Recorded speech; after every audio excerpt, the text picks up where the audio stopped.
अंजुमन सब्जी मंडी आड़तियान तौसा शरीफ का माहाना इजलास वज़ीर आला पंजाब सरदार उस्मान बुज़दार के मौजूदा प्राइवेट सब्जी मंडी को सहूलत फराहम करने का मुतालबा।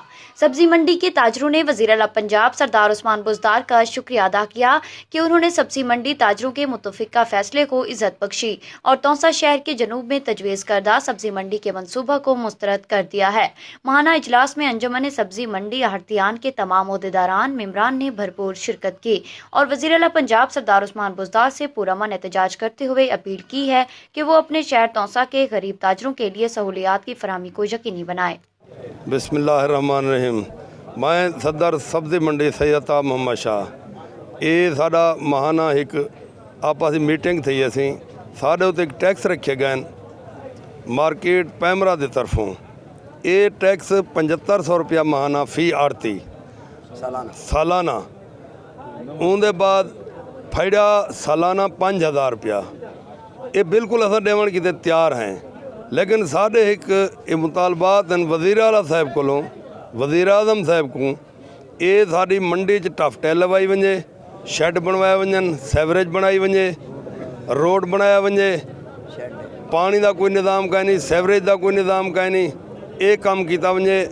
असां रिक्वेस्ट करने वज़ीर आला साहब को पहले भी उन्होंने एहसानात हैं कि सारी लम्मी मंडी रिजेक्ट करा दी ने। ये मंडी इनको प्राइवेट जरा ना मंजूर करा दिता वजे। बड़ी मेहरबानी सी। बिस्मिल्लाहिर्रहमानिर्रहीम सी। मैं जनरल सेक्रेटरी सी सब्जी मंडी तौसा शरीफ। अर्ज ऐसी सारी मीटिंग थी है, महाना मीटिंग है। उन्हें चीज़ अस एक नाल मीटिंग की है जरा सारे मंडी की भी सहूलत कहनी एक उनके बारे टफ टाइल है, शैड है, पानी है, बिजली सी। उनके बारे एक मीटिंग थी भला सैवरेज सी। सारे को कोई सहूलत कहीं नहीं, ना कोई हुकूमत से देनी पी है। सफाई का इंतजाम ही अस आप करें अपनी मदद आप दे नाल। उन्हें 10-20 रुपए कट्ठे करके अस सारे काम करवाने हैं। जन बारिश आप हो सिरों कम करने जाह कहने फड़े दी हूँ फड़े तो लाइसेंस की जी फीस रखना चाहते सी वो भी देवन तो तैयार हैं, लेकिन जो बारिश आती है वो चीज़ चाहिए जो अस कम नहीं से कर सकते। वो सब कुछ इंतजाम कर दिते वजन सी। पिछे अस ये चीज़ा फीस भी सालाना भी मार्केट फीस भी देवन तो तैयार है। उन्हें सी भला साढ़े जरा मंडी का मसला है सी ये भी सारा मुतालबा है सी मंजूर कर दिता वजे प्राइवेट तौर के उत्ते। इंशाअल्लाह वज़ीर आला साहब की बड़ी मेहरबानी है सी। अगे भी उन्होंने बहुत तरक्याती काम थी पे ये भी काम उन्होंने नोटिस आ वजना चाहिए सी।